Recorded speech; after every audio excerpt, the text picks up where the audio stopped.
Wrestler Vinesh Phogat Paris Olympic की स्पर्धा से बाहर होने पर मैं एक वक्तव्य देना चाहता हूँ। भारतीय रेसलर विनेश फोगाट को तय कैटेगरी में ज़्यादा वजन 100 ग्राम होने की वजह से पेरिस ओलंपिक से बाहर होना पड़ा है। विनेश 50 केजी की कैटेगरी में खेल रही थी। स्पर्धा के लिए विनेश का वजन 50 किलोग्राम होना अनिवार्य था। UWW के नियमों और विनियमों के अनुसार सभी प्रतियोगिताओं के लिए संबंधित श्रेणी के लिए प्रत्येक सुबह वजन माप का आयोजन किया जाता है। अनुच्छेद 11 के अनुसार यदि कोई एथलीट वजन माप प्रथम अथवा द्वितीय में भाग नहीं लेता है अथवा असफल हो जाता है तो उसे प्रतियोगिता से बाहर कर दिया जाता है और बिना किसी रैंक के अंतिम स्थान पर रखा जाता है। 7 अगस्त 2024 को 50 किलोग्राम महिला कुश्ती के लिए वजन का निर्धारण 7:15 और 7:30 पेरिस समय के अनुसार रेपोचेज और फाइनल में भाग लेने वाले पहलवानों के लिए किया गया था। विनेश का वजन 50 किलो 100 ग्राम पाया गया, इसलिए वे स्पर्धा के लिए अयोग्य घोषित की गई। इस मामले को लेकर भारतीय ओलंपिक संघ ने अंतर्राष्ट्रीय कुश्ती संघ से कड़ा विरोध भी दर्ज किया है। नेशनल भारतीय ओलंपिक संघ की अध्यक्षा PT उषा भी अभी पेरिस में है। प्रधानमंत्री जी ने स्वयं उसके साथ बातचीत करके उचित कार्यवाही करने के लिए, उचित एक्शन लेने के लिए भी उसको कहा गया है।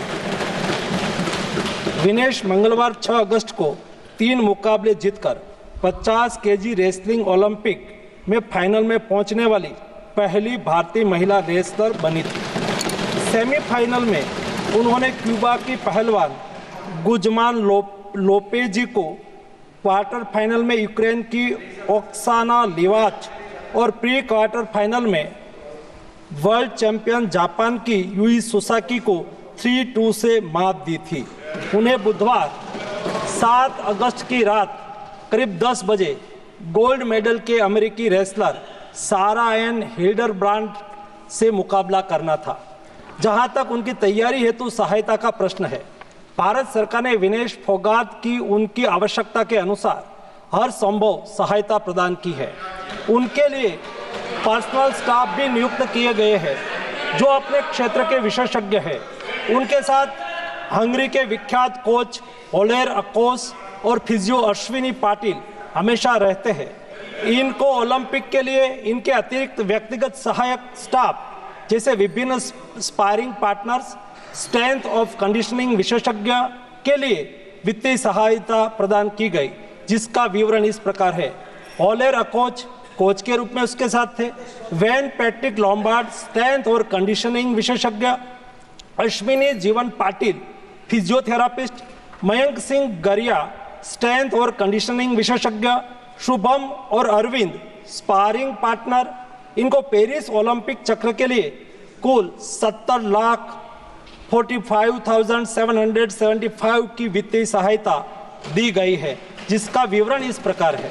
स्पेन के ग्रेट पिक्स में भाग लेने के लिए वित्तीय सहायता, साथ ही 3 जुलाई से 13 जुलाई 2024 10 दिन तक मैड्रिड स्पेन के अंतर्राष्ट्रीय प्रशिक्षण शिविर के लिए अतिरिक्त वित्तीय सहायता। इसके अलावा फ्रांस के बुलोन-सू-मेर में पूर्व ओलंपिक प्रशिक्षण शिविर के लिए अतिरिक्त सहायता की है।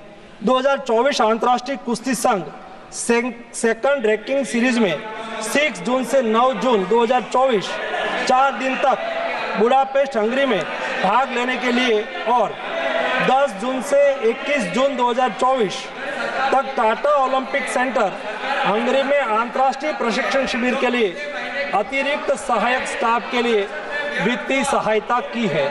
स्ट्रेंथ और air conditioning coach mister Wayne Patrick Lombard के लिए टाटा ओलंपिक सेंटर हंगरी में 10 जून से 21 जून 2024 11 दिन तक अंतर्राष्ट्रीय प्रशिक्षण शिविर में भाग लेने के लिए भी वित्तीय सहायता की है।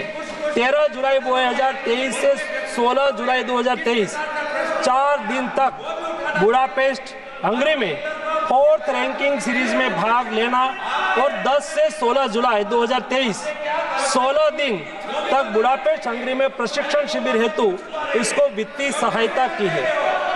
वेलनेकेन बुल्गारिया में 10/11/2022 से 3/12/2022 तक प्रशिक्षण के लिए वित्तीय सहायता दी है। उनके रिहाई प्रक्रिया के लिए आवश्यक उपकरण खरीदने के लिए भी वित्तीय सहायता की गई है। 2020 टोक्यो ओलंपिक चक्र में 1,13,98,224 रुपये का आर्थिक सहयोग उसको किया गया था।